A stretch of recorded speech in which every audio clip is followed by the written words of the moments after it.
Renungan hari ini, Tuhan berbicara padamu.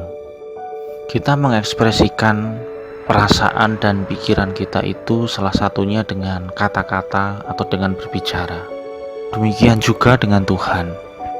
Mari kita merenungkan 2 Timotius 3 ayat 16. Segala tulisan yang diilhamkan Allah memang bermanfaat untuk mengajar, untuk menyatakan kesalahan, untuk memperbaiki kelakuan, dan untuk mendidik orang dalam kebenaran.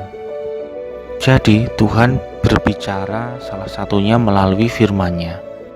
Melalui firman-Nya Tuhan mau mengajar kita, menolong kita untuk hidup berkenan di hadapan-Nya, supaya kita mengalami segala apa yang baik yang telah Tuhan janjikan. Melalui firman-Nya juga Tuhan menegur kita kalau kita melakukan satu kesalahan, supaya pada akhirnya kita boleh berbalik kembali kepada jalan Tuhan, dan kita boleh menikmati sekali lagi segala kebaikan yang telah Tuhan janjikan kepada kita. Kemudian yang menjadi pertanyaan, bagaimana ya kita menikmati suara Tuhan itu?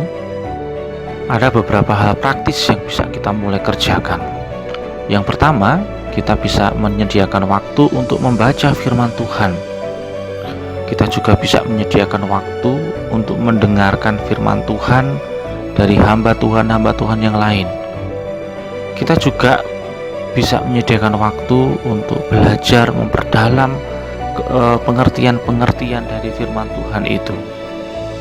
Dan kita juga bisa menghafalkan firman Tuhan itu, supaya kita mengingat terus apa yang telah Tuhan bicara dan nyatakan kepada kita.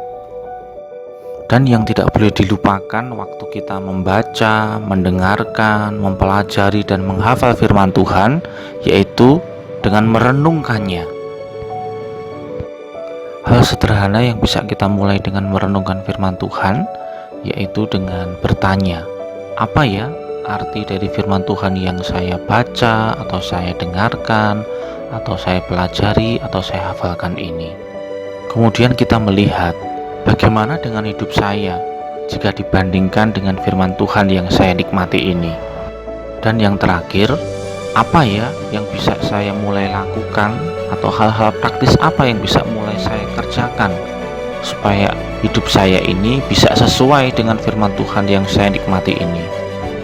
Mari kita mulai belajar mendengar Tuhan berbicara melalui firman-Nya. Mari kita memakai imajinasi kita untuk membayangkan ketika saya sedang menikmati firman Tuhan, saat itu Tuhan sedang berbicara secara pribadi kepada saya. Semakin sering kita menikmati firman Tuhan, kita juga semakin mengenal Dia. Semakin sering saya menikmati firman Tuhan, maka saya akan semakin peka terhadap suara Tuhan, sehingga saya bisa semakin mengenal dan semakin mengasihi Tuhan. Witing tresno jalaran saka kulino. Demikian renungan kita hari ini. Tuhan memberkati.